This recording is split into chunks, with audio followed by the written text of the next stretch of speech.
Hello, welcome to another edition of After the Whistle. This is March, first week of March, March episode. Coronavirus is spreading. It's going to cause some effects in some sporting events. Mainly, there's a basketball game that won't be played in Seattle for that. But that's a story for another day. Todd's here. This one is back from throwing beads on Bourbon Street. No, Bourbon Street. Oh, yeah, right. Let's get right into it. So, I missed this game last night, but apparently the Celtics blew a lead, a 13-point lead to the Nets, and Karis LeVert went off in the fourth in overtime. I think he had like 14 points going into the fourth quarter, and then he ended up with 51 points. Right. And these guys had a 13-point lead with like 3 or 4 minutes left in the game, and a whole lot of things just went wrong for the Celtics. Injuries too. Be honest, man. I probably caught as much as you did. I legit caught when they had the lead and turned away from it because I thought the game was over. Yeah. I saw they was up 13.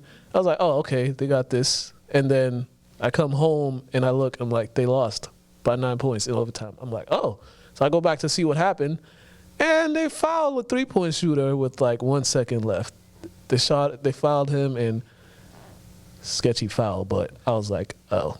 I mean, years ago, they really wouldn't call those type of calls to make the outcome in the game like that. But today, with this new replay thing, and people just refs wanting to take the game into their own hands, I feel like. Yeah, officials. Yeah. That three, I would not have. You know me. There's not a lot of fouls I'd give to a player, especially that one. I wouldn't give it, but it happened, and then it was so the Celtics. Gordon Hayward goes down. I think Jason Tatum wasn't playing. Jaylen Brown got hurt. Kemba coming back. He was on minutes restriction. There was a lot going on. That's why I turned away from the game, because they were talking about Kemba's minute restriction. I'm like, well, he's on the court, so they should be fine. Yeah. But this game, man, who cares about this game? They'll be all right. Another interesting thing that happened, my fault. I'll get back to you in a second. Just one more thing that happened. After the game, Marcus Smart, they say it was good. He tried to attack a referee. Like, he was having a conversation with a referee. The next thing you know, they had to restrain him. I don't know what happened during the game or if he was unhappy with the officials. But, yeah, after the game, he had to be restrained, and security had to bring him to the locker room because he was literally almost went after a ref. That was pretty interesting. But question, though, because I feel like the athletes are always the one that get looked at crazy for reacting a certain way towards a ref. These refs sometimes talk crazy. Oh, yeah. They say some slick stuff that they know they're protected. So he might have looked like he was crazy going after the ref like that, but I'm sure the ref might have said something slick and unnecessary. Most likely. Because for him to act that way, something had been said. Yeah, it was just where it was. When I saw it, I was like, yeah, that's a nice fine coming. That is a nice fine. The reason why I say that, because when we played a game a couple weeks ago, Coach Mack said something to the ref, and she turned around and said, are you the head coach? Not realizing that he was the head coach. Because she said hi to me, but I don't even like touching those people. They go out their way to shake all our hands. Like, shake the head coach's hand, and that's it, so you know who the main coach is. Like, I'm just saying. Overall, I mean, this game, as you can see, KD even called it a masterpiece game. For the Celtics to lose, it was unacceptable, especially. But, I mean, like you said, a lot of people were out, coming back in after injuries. So it's understandable at the same time. But also, I mean, just to see the Brooklyn Nets, they were on a 4-game losing streak, and they finally came and won. You know, you have to give it to them.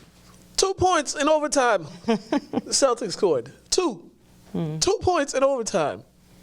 This is, these things happen in the NBA. Every team has horrible losses. It happens every time. But this was just an ugly loss. And to a state that we don't like losing to. No, not at all. And to have Karis LeVert drop 37 points in overtime, the fourth quarter overtime. What? Crazy. I'm happy for him, though, because he definitely had a traumatic injury a couple years ago, and he's showing that perseverance conquers a lot. Yeah, definitely. But, oh, my gosh, it was, man, my goodness. All right. Whew. All right, let's talk about something else because I'm getting annoyed just thinking about it. Okay, so LeBron apparently is back in the MVP conversation after. So this really went. It really started going up after the game against the Pelicans.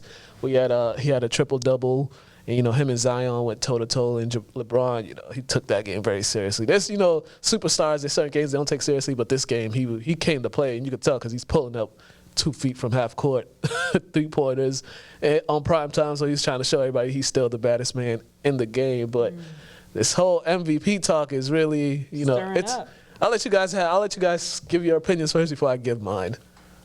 Personally, I don't mind him being in the conversation because sometimes less is more. He's not averaging as much as he has in the past, but he's number one in assists. And when he played for the Cavs, their biggest issue was he pounded the ball too much and only gave it to plays when he was in trouble and they weren't consistent. And people talk so bad about his bench. So now he has better role players and they're getting a better feel for the ball, so they're making more shots. Yeah. I mean, definitely LeBron. Of course, he should be in the conversation just because who he is, what he's done on and off the court. And we have to also think that this is his 17th year in playing. So when we look at Giannis, I mean, of course, his stats are there, his traditional stats, and we look at PER, player efficiency rating, it's there. But altogether, when we look at storyline and narrative and who these players are, LeBron is going to take it. Well, LeBron has 2 networks that are basically his personal PR. He has ESPN and he has Fox Sports 1. That's basically his PR network. So they're trying to push him. Every time they talk about LeBron every single day, no matter what. And LeBron could write something on his shoe, they talk about it. LeBron could be talking to a kid during the game, they'll talk about it. They just dissect everything of LeBron. But I just don't like how they're trying to give him this MVP as if the same day he had this triple-double, Giannis put 40, 20, and 5. Mm-hmm. And I think the only other player that's done that has been Wilt Chamberlain. So they're trying to catapult him over Giannis when it's like, maybe if Giannis wasn't having this great season, LeBron would be ahead of the pack. But it's like, you see what the Bucks are doing, and also, I believe Bucks is a playoff team without Giannis. I think they are. I disagree. I disagree, too. But one thing I will say about this LeBron thing, they've been trying to catapult the whole league over LeBron every year in the MVP vote. So about time that he's getting his just due, because every year they try to move him out the seat. Yeah, there's been years when he should have won it, like 2011 when they gave it to Derrick Rose because they didn't like him going to South Beach when he should have won it that year. I ain't gonna talk about that, but there's been years when he's won. But I think the only thing is will Giannis win unanimous, which I doubt it, because the way LeBron is probably going to win it is everything. It's all together because of stats and because who he is. If Giannis has a downside the last 3 or 4 weeks of the season, and the Lakers are going this way and the Bucks are going that way, then it's like, okay, I see it. But the Bucks are just setting records offensively, and like they got like a plus 7-6 something, and Giannis is, I don't know, this dude is. He's better. He's playing better than he did last year. So I mean, it's a nice conversation to have, but we can't just catapult him over. I know it's a great story for LeBron, 17 years still dominating. I mean, granted, this dude, he's like an Iron Man. Right, and it's going to be a huge factor when they're deciding. But is Giannis almost averaging the triple-double? No. There you go. Once again, triple-doubles only became important when. But when somebody's averaging 25, almost 8, and almost 11 a game, that's a little different.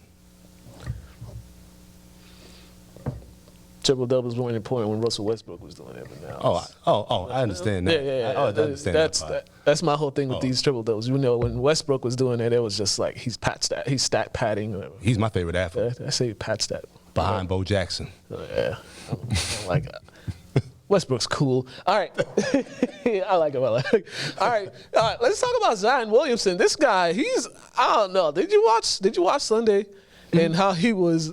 What were the Lakers thinking putting Kyle Kuzma on him? They realized after the first 12, 15, 14, 16, 18, 20 points, he was just getting easily on him to switch? Well, they didn't want to put LeBron on him to maybe have a chance of getting exposed so early in the year. So, or early, I want to say in Zion's career. Yeah. Because Zion's a beast. I don't think anybody in the league stronger than him physically. Just let's be real here. So you got to put the whipping boy on him and put Kuzma because they probably gonna ship him out anyway. His eyes got big when he saw Kuzma. And Kuzma, I think he was calling for help on some of those, and it was just like, no, it's not happening. Yeah, disrespected Kuzma though. Yeah, I don't know, but for he hit the big three though. Kuzma hit the big three though, so he redeemed himself somewhat.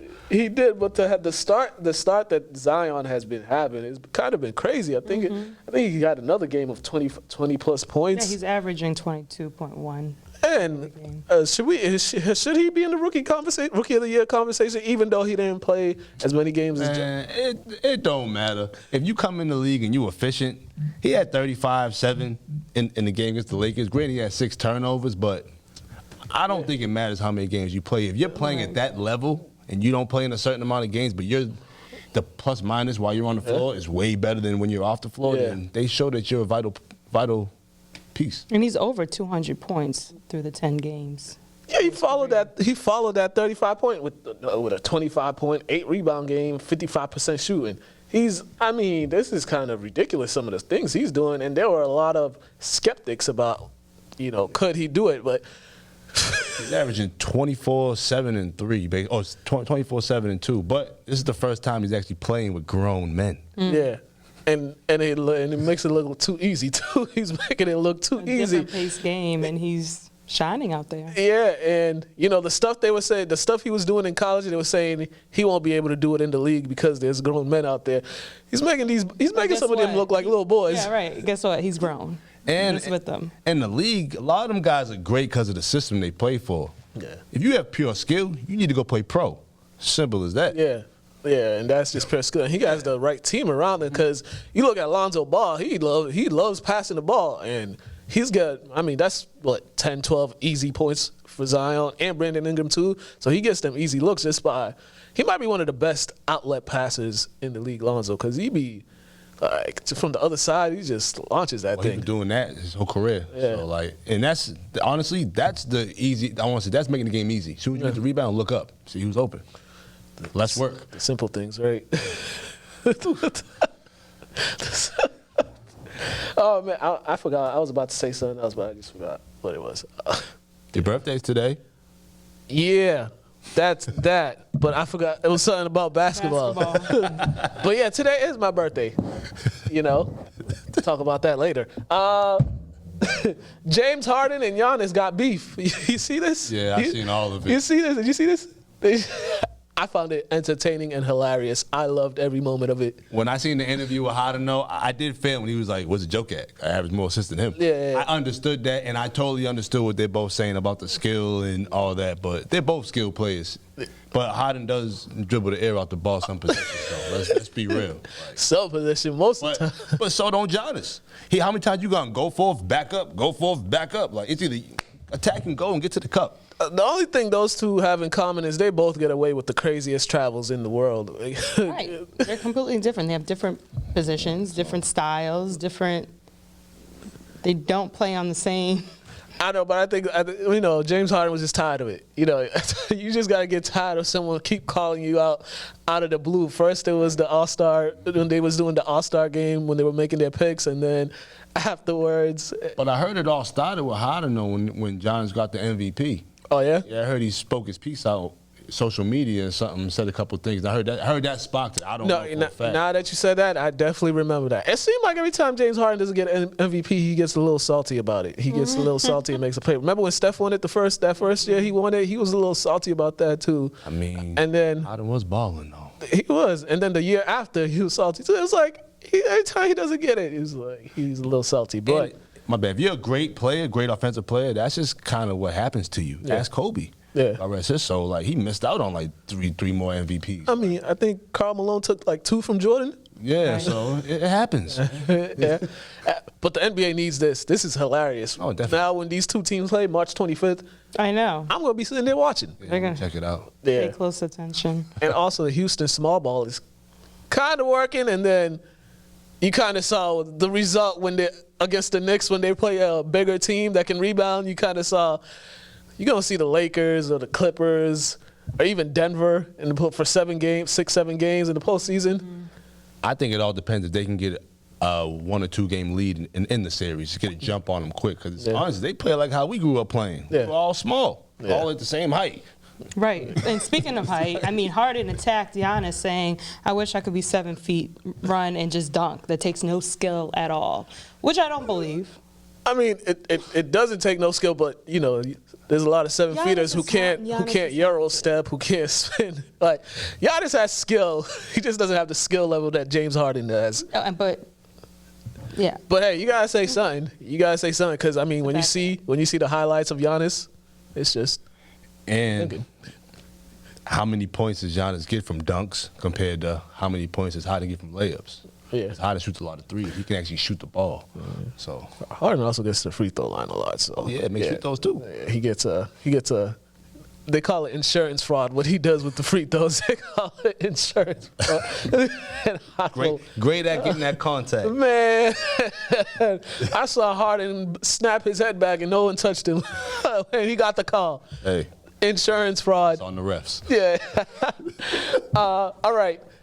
A team that got a lot of issues, the Philadelphia 76ers, their season's going like this. Another injury, and their 2 best players are out, and they basically look like a G League team out there right now. Granted, they're playing hard, but your two money makers ain't there, brother. Like, that's just right? what it is. Your playmaker's gone, and then your dominant player's gone, and it's woo. And they won't find out about Joel Embiid till after Thursday or Friday. And it's a shoulder. Yeah.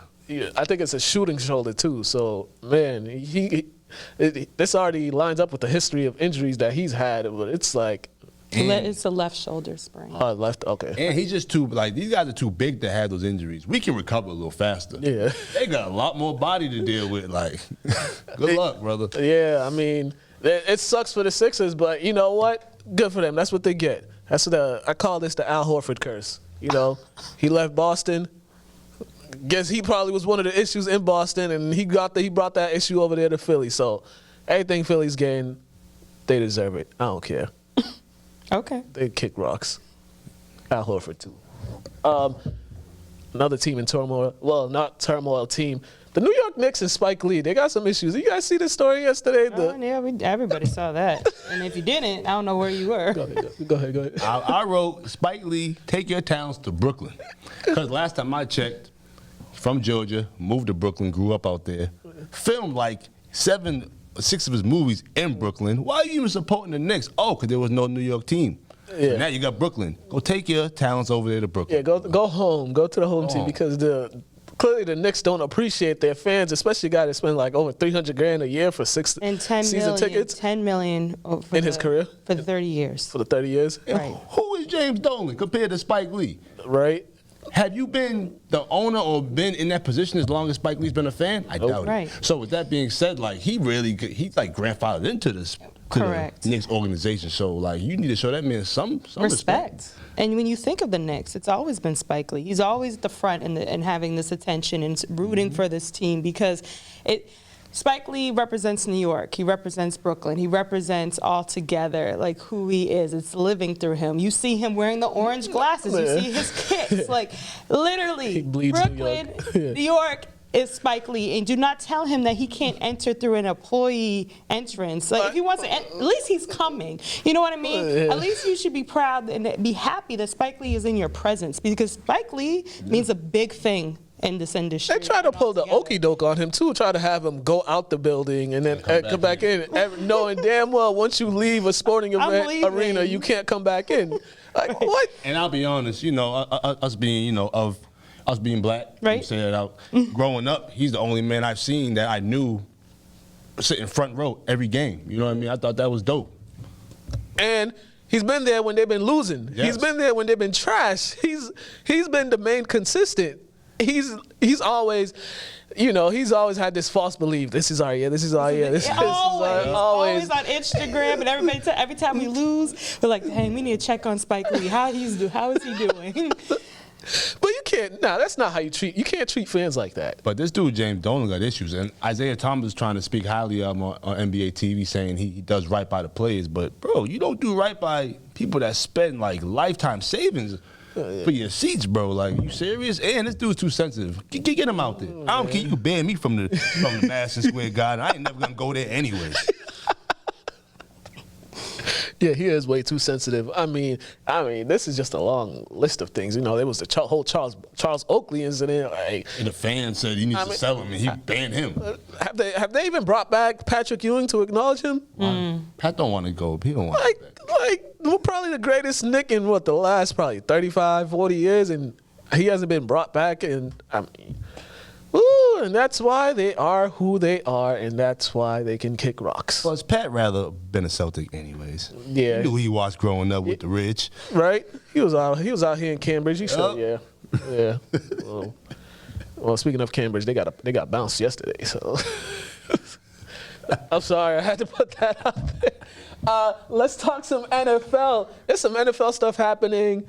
I mean, it's kind of died down. Some of the NFL stuff I really don't want to talk about because I'm like, it's kind of pointless. You know, that's for the other more popular shows that got budgets and all that. But for us, we'll just talk about some other stuff.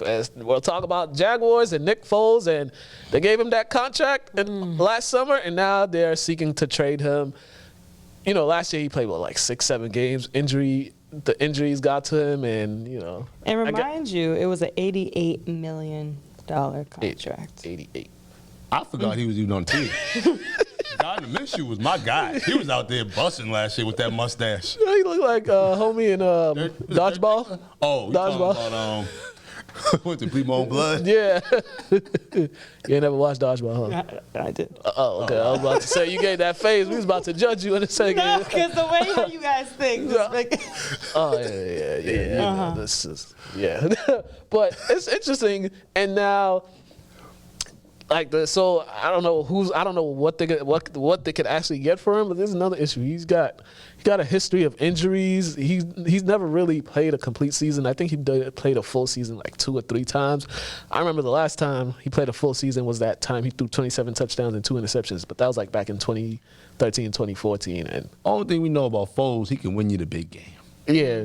Yeah, he could get there. Yeah, yeah, he like that dude. You just call when you need. With the wild thing. Yeah, so it's interesting, but for them to give him that much money last season and thinking, you know, this is going to be their guy going forward, and things change. Yeah, people change their minds all the time, and it's business at the end of the day. And apparently, they want to move forward with Gardner to see how that's going to work out. Hey, he's young, you know, got some games under his belt. So, you know, they got some young talent. There's some receivers. They still got Leonard Fournette. And he stepped in before when he broke his collarbone. Yeah. So. Yeah, Gardner just need to come out with the headband, too. That's it. That's it. Speaking of Nick Foles' former team, the Eagles. So, they were talking about load managing Carson Wentz next year by bringing in a veteran to back him up, and then certain games to load manage. And when I saw this, I'm just like, you cannot load manage in football, especially at the quarterback position. That's probably the dumbest idea I've ever heard of. Like, what? I thought I was the only one that was writing that type of stuff down on the paper. So you write it down on the paper. I just... Honestly, if he's not built to be that franchise quarterback, he's just not built to be it. Right. You can't miss games because you're worried about injuries. Then you're going to be off. There's no chemistry with the team. Yeah. And in football, if you're the franchise quarterback, you play almost every game. That's just how it is. If you're not physically able to do that, you got to either be a coach, be a backup, or go do something else. You're the face also. You have to be at the press. You know, you need to be talking about the game, what happened at the game, and if you can't do that, you're kind of useless. And that also messes up the rapport with the receivers, because the receivers are like 1 week, they got 4 or 5 weeks. This guy's been throwing it to them, and then for this game, this guy's gonna do it because we're load managing the quarterback. That just sounds stupid, and that's usually how most GMs, coaches get fired. And they don't play enough games to be low managing anybody. You can't risk them losing 1 or 2 games. Play once a week. And, you know, the practices have changed with all the CBA rules and the player safety. The practices have changed. So it's like, bruh, what are y'all doing? He's 27. So the most you could probably do for him, you could tell him to sit down. Tell him don't even practice. Don't put that jersey on. Just sit down. Man, I want to low manage something. If I was him and they did that, I'm like, all right, trade me. Trade me. I'm not doing I this. want out. Like that's dumb. And this season was the first year that it wasn't his fault. He played every game. Yeah, he actually didn't hurt himself. I don't know what it was the receivers. They need a load manage. Or just get a load of them. Right? Like, geez, Louise. bag Come of on, Philly. Come on, Philly. I was going to talk about AJ Green, but forget the Bengals. We'll just go straight to the. Thank you. You wrote something down for that? No, not at all. I was hoping you didn't touch it. Also, here's another thing. The Bears, they're seeking to bring in a veteran quarterback to potentially fight for the starting quarterback position. You guys go ahead. I got two. Leather jacket? Yeah, leather jacket. I mean, during the combine, they made it known. I went to the combine last year, and they don't hold anything back. You know, when reporters ask coaches, like, who are you trading? Yeah. Who do you think you're going to keep? Because the combine, they're looking at fresh talent. And they want to see who they could bring on the team. So it was a strong sense that the Bears will be adding established veteran quarterback to push starter. You know, they don't want to keep what's been happening. They want a fresh start. My whole thing is, who's out there? Like, what? They were interested in David Carr, and I forgot the other quarterback. I mean, Carr and Trubisky are almost the same age. Like, at that point, you might as well have a quarterback battle. But man. I don't know. Man. I don't understand it. If you don't believe in the quarterback, you don't believe in the quarterback. Do trade them. Are they worried about like the failings of these people? I feel like this world is like getting too sensitive. Like, if you're not good enough to do the job, you're just not good enough to do the job, and it's okay. There are a million other jobs for you to do. Yeah, like, it's all right. And like Trubisky is suspect though, so.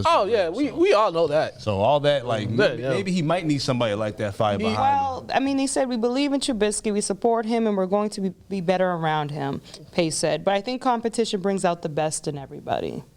If you believe in him, you would not be talking about. You would not be saying all that. So clearly, there's some disbelief in your belief. Now, also, my bad for cutting you off. Who's their backup now? I don't know. I don't know. Come on, Chicago Bears, get it together. Get it together. Quickly, let's talk about some NFL. The NFL Combine, the 40-yard dash. 40-yard dash is probably the highlight of this, and Rich Eisen doing his 40-yard dash for the breast cancer, and then they do the simulcast with him and all the fastest players and the slowest players. My favorite was when they line him up with the big man with the with the offensive lineman. But there were some guys in here that speed. I forget his name, but John Ross, University of Washington. His record got broken. Well, no, he ran 4.22 seconds, and basically he was the best. Yeah, there was a 4.2. There was a 4.2 this year by receiver Henry Ruggs, I believe. Yep, Ruggs. He ran a 4.27. Justin Jefferson, he ran a 4.4. The receivers. There was a lineman who ran a 4.9. A defensive lineman, and he was like 300. Right. And I think there was another one that ran 4.8. Says a lot. Big men aren't supposed to be moving like that. Fast, right. Big man, especially when you're 300 plus. I agree. I don't know what to say to that. I mean, good for them, because that's what, I mean, they want big men. They want you to be quick on your feet. And when you do bring those numbers in, they're going to be looking at you. Especially when you're chasing down the quarterback and all that. Also, Jonathan Taylor, the Heisman, he was a Heisman candidate from Wisconsin. He ran a 4.39. It's pretty good for a running back. And this guy I think he had 2,000 yards the past 2 seasons. Okay. So he's probably going to be, he might be the first running back taken in the draft. We'll have NFL draft analysis at some point, just not now. All right. We got to go to NCAA, I believe. No, Tony Romo. My guy. Quickly, Tony Romo, he found a way for someone to overpay him for something, which is my goal in life, to find someone to overpay me for something that he loves to do. He's pretty good at it. He's like the play whisperer. He's calling the plays before they even get out the huddle, before they call. He be, they got to do this play to get to the outside. They do this exact play every time. I love listening to Romo broadcast games personally. And Romo's getting paid $17 million. Yeah, this is like the quarterback, because that's the quarterback in him. He's basically, that's all the stuff he sees in film session, he's just talking about it. So he's seen all that before. But you could just tell his brain was way better than his arm. He's meant up there. He's a Hall of Fame type quarterback, but that arm, nah, brother. At least this one, he ain't throwing interceptions in big moments. Like he knows what to do, he just can't always do it. Well, and that's what it is. He understands the game. That's why he's so great at what he's doing now. Hey, he got out the NFL at the right time. You know, he started to have back issues. He got out. You know, he had that $100 million from Dallas. Now he got Plan B. $127 million. And he's hanging out with golfers and stuff. You forget that too. Yeah, he cat pretty good. He about to get $200 million too. He almost made the PGA Tour. Yep. And that man sounds special. Yeah. Tony Romo is the epitome of the American dream and the American hope.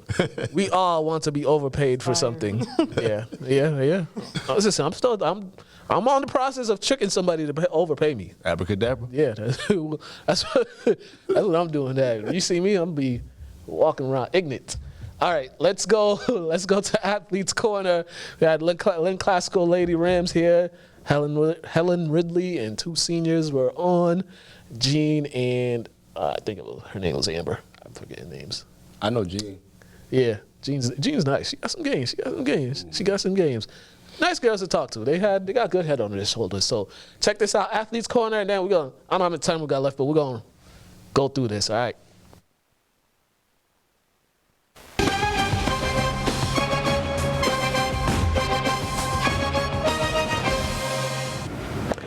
Hello and welcome to another edition of Athletes Corner. Got the shows all messed up. Athletes Corner, we got the Lady Rams here. They was making me nervous. They was saying they was nervous. Now I'm nervous. It's all over the place now. What's going on, ladies? Hi. How y'all doing? I'm good. How are you? I'm good. All right. So you guys' season ended last week. Not the way you guys wanted to go, but let's talk about the season overall, the bigger picture. Just talk about the good and the bad of that game last week. I feel like there were a lot of key points in that game last week. I mean, we put all our effort out there. It was a really good game, but like at the end of the day, it just wasn't for us, I guess. Well, what did they do specifically that got you guys playing uphill the whole game? They had really tall girls. Yeah, and they were very quick with the ball, like transitioning. We should have just got back faster. Yeah, I definitely boxed out and rebounding. Yeah. So basically, the simple things, like yes. the back to the fundamentals. Yeah. From your perspective, coach, was that pretty much sums it up? I think that's accurate. I think our effort was outstanding, even just to get into the tournament, because we were, with like 5 games left, we weren't sure if we were going to make it or not, and I thought the girls put in a really great effort to win actually our last game of the regular season to get into the tournament. And then I think they were a really good team.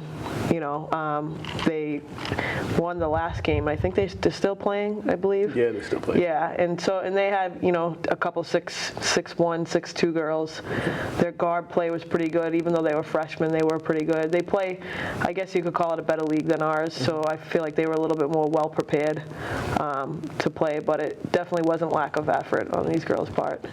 Yeah, talk about effort. As you said, the last few games of the season, you guys basically had to win out to get into the tournament. In those games, what did you guys learn about yourselves through that, knowing that you guys had to win pretty much every game? Well, I learned that I guess we just had to step up big time. This is where we really had to become like a leader, We had to keep like everyone's heads up, not only theirs, ours. We had to make sure the freshmen were good, like, they knew, because I knew it's like a whole new ball game for them, Mm-hmm. So, yeah, we just had to make sure everyone was ready. Yeah, I feel the same way. Like mostly just like keeping the energy and intensity up throughout the whole game, not like first half, like go out hard and then end like and slack off. Like no, like you have to like keep strong during the whole thing. So that definitely helped us. For you guys, how's it? Because you guys a few years ago won the conference, and it seems like you guys were part of everything going on with Classical, like the Classical Lady Rams. You guys were part of a great team. You guys were part of kind of reshuffling, rebuilding, because you guys lost. You guys kept losing some good players throughout the year. How was it for you guys to step up this year and be those leaders when you guys lost leaders the past couple of years? I feel like it was kind of hard at first. Like, it took like a lot on like the 4 captains that we have, and like the first game was rough. Then like after that, like it started getting easier. Like just keeping your head up, keep the like intensity up, everybody else up. Yeah, I feel like it was definitely hard. I just realized at the end, like we just had to bring it up. I couldn't, like I wanted to go to the playoffs since it's my last year. You know, like I had to make sure we went to the playoffs. So it's like I just got over it. Actually, you know, had to keep a good mindset. You know. How did you see their progress from when they first came to the school and to now to this point? When they were little baby Rams to now, yeah. It's been a pleasure really to watch them grow. These 2 ladies and then our other 2 senior captains, they've all been part of the program for 4 years, whether they were on the freshman, JV, or varsity team, and they've really blossomed into not just good basketball players, but really nice young ladies and good leaders. I think Coach Sawyer does a good job of letting the kids know who are chosen as captain. And, you know, it's not your job to tell everyone what to do. As coaches, we'll do that. Yeah. But it's your job to lead by example, to show up at practice, to give your full effort, to have energy when you don't feel like you have energy. And I think that is those life lessons that you need, right? We don't always want to go to work, but you have to go to work, right? And you have to show up and you have to have good body language. And I think watching these 2 and then the other 2, Kiara and Lindsay, those captains take that on. I think they did a really good job of that this year. Yeah, and what were some of the games, you guys can each talk about this, what were some games in your mind that you saw, okay, they're figuring it out, okay, we got something going on, they're buying in. What were some games that you saw that? I don't know if I have a complete, it seems like such a long season, the 20 games, but I feel like it happens more in practice than games. I mean, that's what everyone sees, right? But we practice 6 days a week, and that's a grind. It's, you know, basketball season is not easy. It's not for everyone on the varsity level. They're expected, you know, to be there on Saturday mornings. We do clinics on Saturday mornings. So I think it was not necessarily like one game, but I think it's just kind of the evolution of the season, and kind of midway through talking to them, and them, you see them kind of start off slow in practice, and then they realize, oh wait, everyone's looking at us, so we have to do it, and that was really nice to see. Well, was it easy for you guys just to show the freshmen how it's done at the varsity level? Yeah, because I feel like last year seniors, they like were showing us like throughout our whole way and everything like that. Like some things like we'd have to like make sure like they knew like this is what we do in practice, like show full like intentions on like what coach is saying, like understand like a whole bunch of other things. Yeah, it definitely wasn't like as hard as I thought it was gonna be. You just have to show them a few times, like you know what to do, and they're quick learners. So. Well, is it still surreal for you guys that this is it for this chapter of your lives, that you know this part of basketball is over and you guys are about to take the next step? No, I'm still waiting for like next week to go back to practice. Like tomorrow waking up, I go home and I'm like, what do I do now? Like, let's get a job. Like. Yeah, it is different. Like, I don't know. I was used to waking up Saturday mornings, just going to practice, making sure I have my practice jersey so we don't have to run, everything. Like, it's different now. But. And for a coach, from that perspective, when they're getting ready to transition to go off to college, what are some things that you try to tell them or you just try to advise them on? I think it's kind of a year-long process. So throughout the year, I'm always asking questions like, what are you doing? Where'd you apply? Are you going to college? They know. We talk to them a lot about it throughout the year. And I think Coach Sawyer does a great job as well as staying in touch with our players. And I think it's awesome for these girls to see that. Over Christmas break, we had, 5 or 6 alumni coming back throughout the whole break, right? And so I think they see that we don't just say, once a Ram, always a Ram. Like, we really do mean it. And they know that they could call myself or Coach Sawyer or Coach Rob at any point if they needed something. Because that's the bigger picture, right? Most of us aren't playing sports for the rest of our lives. It's really about you going on and figuring out what you want to do as an adult. Definitely. Now, for you ladies, are you guys thinking about playing at the next level? Is that something you hope to do, to play in college? For me, not necessarily. I just want to like focus on like what I want to do in like the future. Okay. Yeah, I don't think I'm gonna be able to do that either, because what I want to become, I don't know if I'm able to take that much time. I don't really have much time. I don't know, like it's just the time management. Yeah. You gonna miss it? You gonna miss playing ball? I'm gonna miss it. I'm most likely gonna still have like play with the intramurals that they have there, stuff like that. But yeah. So as far as college, where are we looking at? Is there options, school options? You still looking? Do you have some pinned down? Yeah, I'm still getting answers. I know that. Just waiting on that, but hopefully I get back from them soon. For me, I'm going to North Shore. I'm just taking some basic classes. Hey, it's free, so. These two are selling themselves short. They have over 3.0 GPA, both of them. And Sheen would like to be a nurse, so she's been applying to nursing school. Okay. Right, and Amber has decided wisely, I think, right? She doesn't want to go away to college, so she's gonna work and go to North Shore. So they're selling themselves a little short right now. They're very good in the classroom, and we're very proud of them. All right. Hey, nursing is a good field to go to. My mom's a nurse, so you'll always have a job. Yeah, exactly. So that's a hey. When she's making the big bucks, they can donate back to the Lady Rams. Definitely. And before we get out of here, for those that don't know, Helen holds the record for most points in the game at Lynn Classical.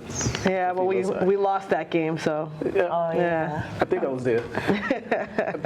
I was like 10 or 11 when I was there. But a lot of people, those that don't know, they should do their research on Helen. So, is that ever gonna get broken? I don't know, but what I personally never had was a championship. So I'm so proud as a coach that we got that. All right. Yeah, I think that means more to me. Team wins mean way more to me. Yeah. I mean that the record's really nice and the banner's nice, but I do think that we lost. Like I think about how we lost that game every time I look at it. Oh damn. Well, hate to end on that note, but we gotta go. Thank you, ladies, for coming. You guys can come back anytime. You're always welcome here. Everybody's welcome here. So, you guys been watching Athletes Corner. We're out of here. Yeah.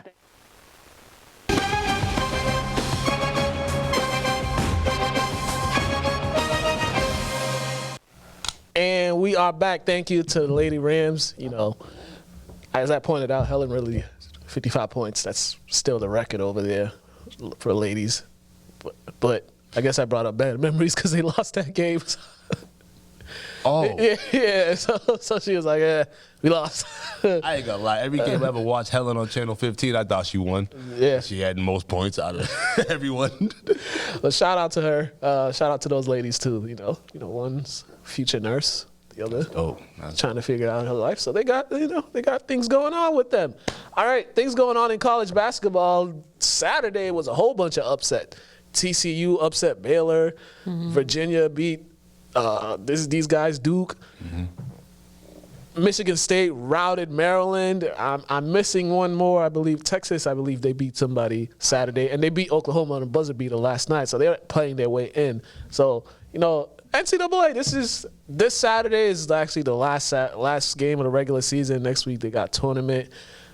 It's just I don't know who's gonna win this whole thing. I'm not gonna lie to you. I wasn't sold on Kansas early in the year. I think I was telling them that they wasn't gonna do too well. But their big men is figuring out. They figured it out. Azubuike? Azubuike's looking like a poor man Shaq out there. The way he dunking everything. That's all he does. He don't do nothing else. He dunks, and that's fine. There's nothing wrong being a poor man Shaq. Especially when you got the guards. That can make shots. Right. Yeah, so ain't nothing wrong with that. But I gotta give a shout out to my cousin Jordy. Oh. They're the number 3 team in the nation. Those Dayton Flyers. And they said Obi Toppin. He might be the number 1 pick. But what's Jordy doing? Jordy, he's getting. Them refs is hating on him. Yeah. I told you the last game I went to, that whistle was blowing. Every time he put his hands up, he gets some of the evil in him. Yeah, he's actually getting buckets down there. He comes off the bench, gets buckets. That's dope. Yeah. Great Shout out to my cousin Jordy. Final Four, y'all get there. I'm gonna be there. Final Four, as long as I don't got paid. But yeah, that's it. You got anything with college basketball? March Madness. I know you was there last year. Yeah. Yeah. Don't even. I mean, Kansas, like I said, a big surprise, but Baylor's still my team. Yeah. Kentucky lost last night too to Tennessee. Dude, I was watching And they most was of that up. game. Oh, that's why I left the Celtics game, because I'm like, let me watch some better basketball. And there was Duke and North Carolina round 2. Hopefully North Carolina don't get shook again down the stretch like they did last time. Cause man, it was bad. It was bad. All right, boxing. Wilder has exercised his right for a rematch, and I think they have a date July 18th for the rematch. You know, because ain't nothing happening around there. I thought they would do it in September, but I think Olympics and all that. So July 18th. I'm like, all right, just don't come out there with that. What would you call that? Like a medieval Darth Vader. Yeah, don't come out. Like a mix. Yeah, don't come out there with that again, because we don't want to hear no excuses. No excuses this time. But hey, good for him. It's going to generate more money. People are going to watch it. They're going to buy it because there's interest. There's a lot of definitely interest in it. And, you know, the fact that he's exercising his right to rematch, he better bring it. Because if you don't, and you're the one who exercised your right. And some people thought he lost the first fight too. So. Yeah, a lot of people did, me included. But oh well. But it's gonna be a great time of the year to have the fight. You know, cookouts and all that going on. Yeah. So we'll probably watch it outside or something. Some people need to order that. I'll pay some money. But he need to change his trainers though. Well, shoot, he fired the guy that threw in the towel. Well, as a man, you don't never want no other man to decide your outcome for you. So that's just what it is with that. That trainer probably saw Rocky and what happened to Creed. I ain't gonna lie, that's what came through my mind right there, Apollo Creed. Yeah. So, I mean, hey, this is good, but they're going to be in the desert heat in Vegas in July. Woo. Yeah, that's... Well, you know, he a country boy, so he used to that. He used to that heat. I don't know about Tyson Fury, though, but... He might need that heat. Used to that. Tyler Fury might need it. He's been trying to get a 10. So we'll see that. And then Anthony Joshua got a fight coming up, but nobody cares about that because it ain't a...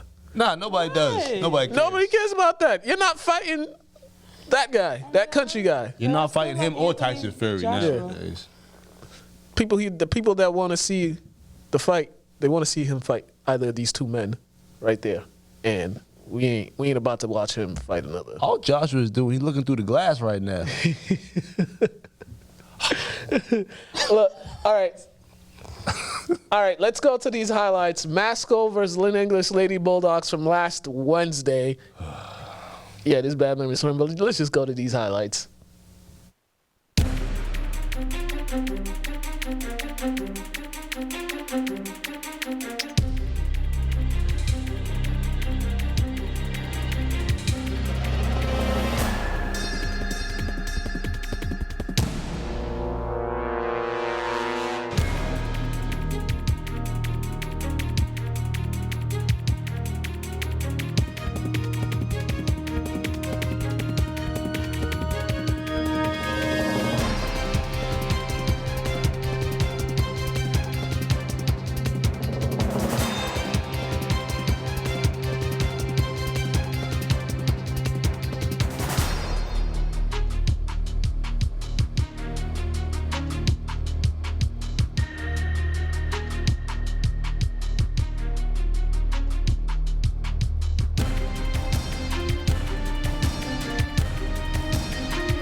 All right, NBA top 10. Here they are, some top 10 plays from the NBA the past couple days.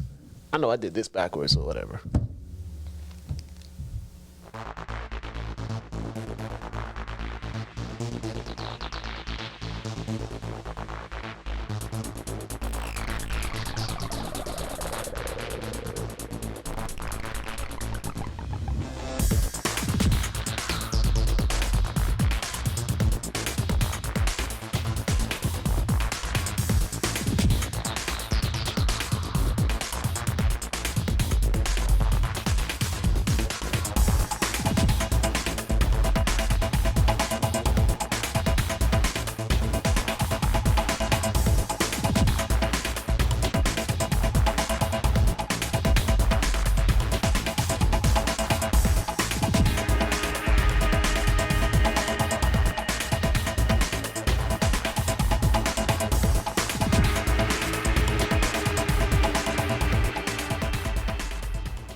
All right, yeah. As I'm saying, yeah, that Lynn English pressure, man. Ooh, they did it. And the thing with them, they could beat you inside, outside, slow down, fast pace, however way you want it. So, good luck, Lowell. Good luck. Yeah, good luck to Lowell, because they got something. There's something coming for them. Oh, they're playing Lowell? They're playing Lowell. Oh, man. Yeah. When they play Lowell? Saturday. Oh, I might have to be at that one. It's at the Songus. Oh, Songus? Yeah, I might have to make that. Yeah, good luck to Lowell. There's something coming for them. Ooh, all that coach, he better be ready, too. All that stuff he was doing. Ooh, yeah, Clay, you don't know. Any last words before we get up out of here? Well, happy birthday again. Yeah. Yeah. Allana was throwing bees in New Orleans. I'm messing with. All right, we about to get up out of here. Oh, shout out to my guy, Sherrod. Him and his wife are expecting a baby this fall, or August or something like that. They're expecting a baby. Also, fundraisers tonight, Skinny Hanks, 4 to 9. Lynn English girls, come support. Yeah, go support the Lynn English girls. St. Mary's is playing Hamilton Wenham tonight, 7 p.m. at Burlington High. So go support them. They win that, they'll be in the Division III North Finals on Saturday. So good times, high school basketball. Trying to get them chips. We up out of here. I'm going to Texas tomorrow, so y'all ain't gonna see me. Birthday celebration is going down. You traveling.